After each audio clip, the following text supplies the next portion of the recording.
لیکن کوئی بھی ایسا کام کرنے کی ضرورت نہیں ہے جس سے فساد بھی پھیلے۔ فساد کو روکا ہے۔ حضرت عمر فاروق یروشلم کی طرف سفر کر رہے ہیں۔ یروشلم سے تھوڑا آگے بیت المقدس ہے، اس میں 2 رکعت نماز پڑھنے کے لیے حضرت عمر فاروق جانا چاہتے ہیں۔ یروشلم میں ایک جگہ رکتے ہیں، اذان کا وقت ہو جاتا ہے، ظہر کی نماز کا وقت ہے۔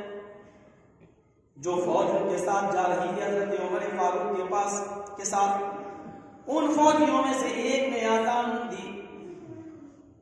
اذان ہو گئی ظہر کی، نماز ادا کر لی جائے۔ سامنے عیسائیوں کا چرچ ہے، سامنے عیسائیوں کا چرچ ہے۔ ایک پادری آتا ہے، کہتا امیر المومنین آپ یہ کھلے میدان میں، کھلے جنگل میں کہاں نماز پڑھیں گے؟ آپ ہمارے چرچ میں چلے آئیے، ہم آپ کو اجازت دیتے ہیں، آپ اور آپ کے ساتھی ہمارے چرچ میں نماز پڑھ لیجیے۔ حضرت عمر نے پوچھا تمہارے چرچ میں عیسیٰ مسیح کا اسٹیچو، ان کی مورتی تو نہیں ہے؟ انہوں نے کہا نہیں ہے۔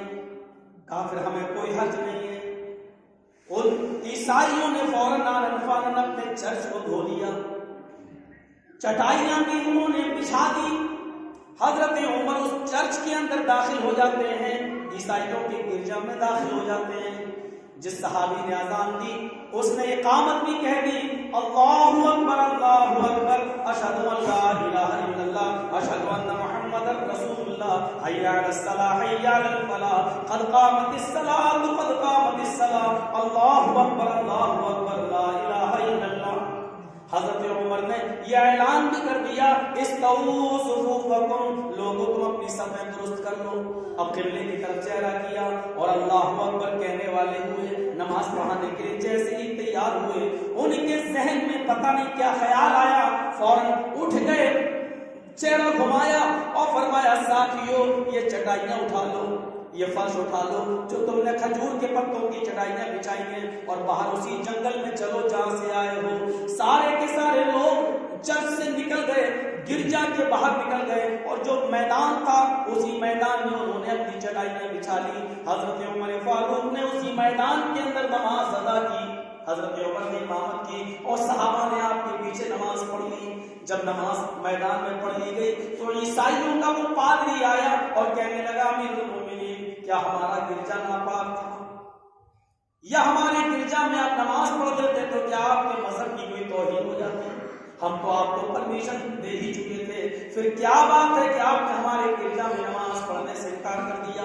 آپ نے اس عیسائی کو پکڑا اور اپنے سینے سے لگایا، اپنے گلے سے لگایا اور کہا میرے بھائی ایسی بات نہیں ہے، تیرے گرجا میں میری نماز ہو جاتی، وہاں کوئی مورتی نہیں تھی، پھر بھی اس لیے ہم نے پوچھا تھا کہ عیسیٰ مسیح کا کوئی اسٹیچو تو نہیں ہے، تم نے کہہ دیا نہیں، ہماری نماز ہو جاتی۔ ہم نماز پڑھنے کے لیے چلے بھی گئے تھے، لیکن میرے ذہن میں نماز پڑھانے سے پہلے خیال آیا، میں فوراً باہر نکل آیا، آئے عیسائی پادری، میرے ذہن میں یہ خیال آیا آ جائے عمر اگر تو نے اس مسجد میں اس گرجا میں اگر نماز پڑھ لی تو بعد میں آنے والی مسلمان نسل، بعد میں آنے والے لوگ کہیں اس گرجا پر مسجد ہونے کا دعویٰ نہ ٹھوک دیں، بعد میں آنے والے لوگ یہ نہ کہتے کہ اس گرجا میں تو عمر نے نماز پڑھی تھی، یہ تو پہلے مسجد تھی میرے اس گھر سے، کہ بعد میں آنے والے لوگ کہیں تیرے گرجا پر مسجد ہونے کا دعویٰ نہ ٹھوک بیٹھے، اس لیے میں تیرے گرجا سے نکل آیا، اس لیے میں نہیں چاہتا کہ مسلمانوں کی بعد میں آنے والی جماعت تمہارے گرجا کو ڈھا کر اس پر مسجد بنائے اور تمہاری عبادت گاہ کو ختم کرے۔ میرے بھائیوں، اسلام نے اس شانتی کو بحال کیا ہے۔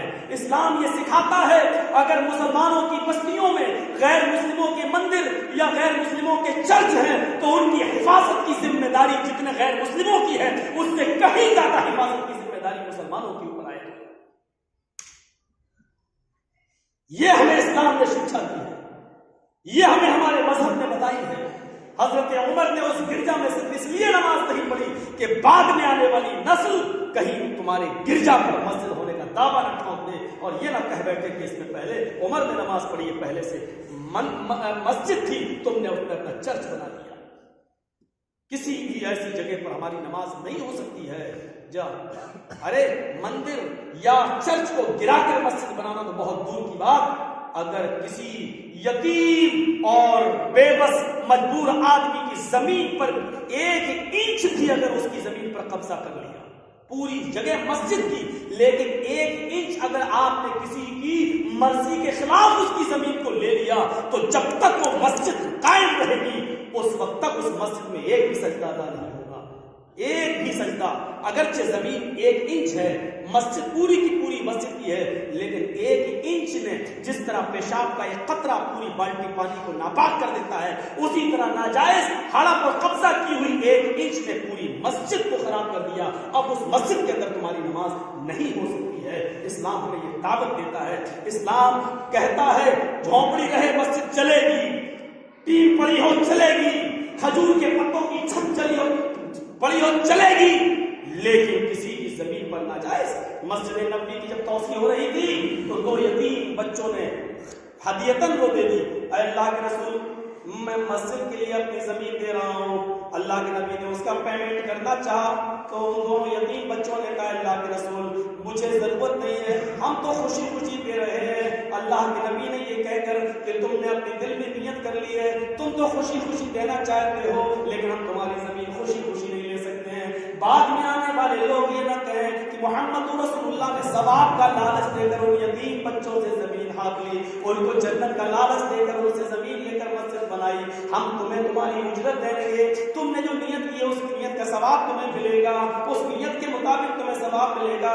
آپ نے اس زمین کو نہیں لیا، یتیم بچوں کو زمین کی قیمت دی۔ وہ کہنا چاہتے کہ اللہ کے رسول ہم ثواب کے لیے دے رہے ہیں۔ آپ نے فرمایا بنا للہ مسجدا بنى اللہ لہ بیتا فی الجنہ، جو دنیا میں اللہ کے لیے مسجد بنائے گا اللہ اس کے لیے گھر جنت میں گھر بنائے گا۔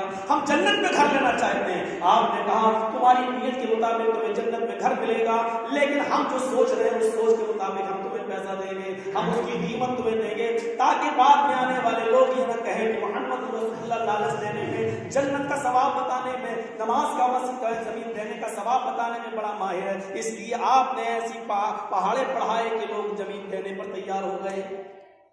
آپ نے ان کی قیمت ادا کی، ان کو ان کی نیت کے مطابق ثواب ملا، لیکن آپ نے قیمت دی۔ اسلام ہمیں یہ تعلیم دیتا ہے، کہاں ہے وہ اسلام؟ حضرت عمر فاروق ایک فتنے کو روکنے کے لیے گرجا سے نکل گئے، بعد میں کہیں فتنہ کھڑا نہ ہو جائے اور مسلمان کہیں اس گرجا پر مسجد ہونے کا دعویٰ نہ کریں، دور فَهَلْ عَسَيْتُمْ إِن تَوَلَّيْتُمْ أَن تُفْسِدُوا فِي الْأَرْضِ، لوگوں تم اپنی بدعمالیوں کی وجہ سے عنقریب ایسے لوگوں کو اپنا ذمہ دار بنا دو گے، عنقریب ایسے لوگوں کو کرسیوں پہ بٹھا دو گے، ان تفسدوا فی الارض، جو عنقریب زمین میں فساد پھیلائیں گے، جو عنقریب زمین کے اندر فتنہ کھڑا کریں گے۔ یہ تو قرآن کی آیت موجود ہے میرے بھائیوں۔ ہم ان تولیتم کا ترجمہ یہاں پر ذمہ دار کر رہے ہیں، ہم مصلحتاً کوئی دوسرا ترجمہ آپ کے سامنے پیش نہیں کر پا رہے ہیں۔ واللہ یولی کے معنی تو کچھ اور ہوتے ہیں، لیکن ہم آج اس جمعے کے اس منبر سے ہم اس کا مطلب ایک ذمہ دار کر رہے ہیں۔ ان قریب تم اپنی بدعمالیوں کی وجہ سے اپنے اوپر ایسے ذمہ دار مسلط کر لو گے، ان تفسدوا فی الارض، جو زمین کے اوپر فساد پھیلائیں گے، وتقطعوا ارحامکم، اور رشتہ داریوں کو ختم کر دیں گے۔ زمین ایک رشتہ داری یہ ہوتی ہے، جیسے ہم ذمہ دار اپنے گھر کے تو ہم نے خالہ کو بھانجے سے لڑا دیا، پھوپھی کو بھتیجے سے لڑا دیا، یہ ہم کر سکتے ہیں، لیکن جب کوئی آدمی زمین کا ذمہ دار ہو تو زمین پہ رشتہ داری بھانجے اور تم پہ یہ نہیں ہوتی ہے۔ زمین کی رشتہ داری یہ ہوتی ہے کہ ہم ہندو، مسلم، سکھ اور عیسائی یہ سب ایک ہی باپ کے بیٹے ہیں، سب بھائی بھائی ہیں۔ زمین کی رشتہ داری کو ختم کرنے کا مطلب یہ ہوتا ہے جو مذہبی طور پر ہمیں اور آپس میں ایک دوسرے سے الگ کر دیا جائے۔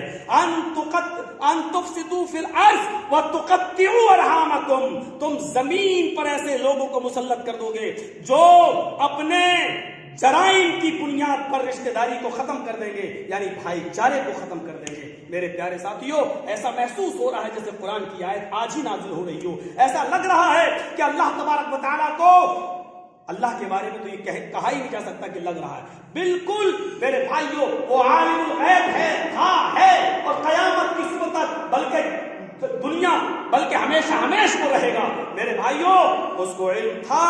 اس لیے قرآن کی آیت آج کے موجودہ حالات کو بالکل واضح کر رہی ہے۔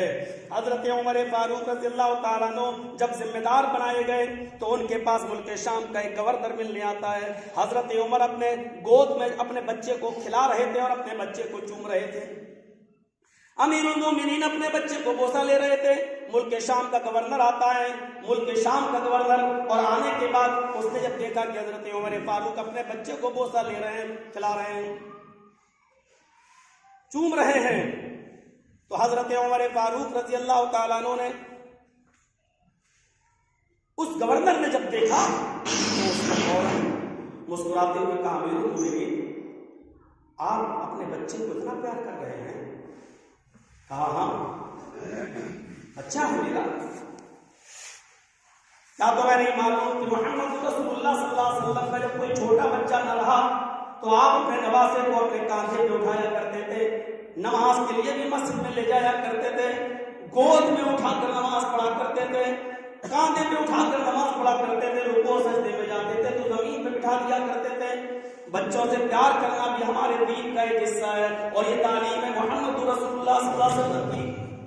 تو اس نے مسکرا کے کہا، ہم نے تو آج تک اپنے بچے کو گود نہیں لیا، ہم نے تو آج تک اپنے بچے کو چوما نہیں، تو میری بیوی کا کام ہے وہ کرتی ہے۔